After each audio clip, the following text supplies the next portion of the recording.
В общем, выкладывал вчера видео.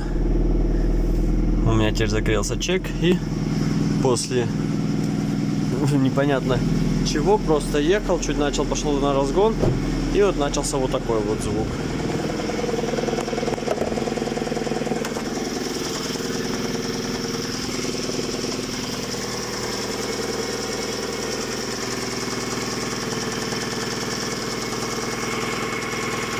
Бьет сцепление.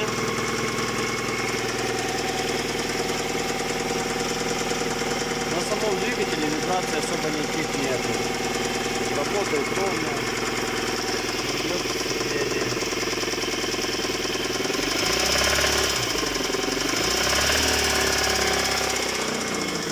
В общем, буду разбирать, смотреть, что это все подряд разбирать.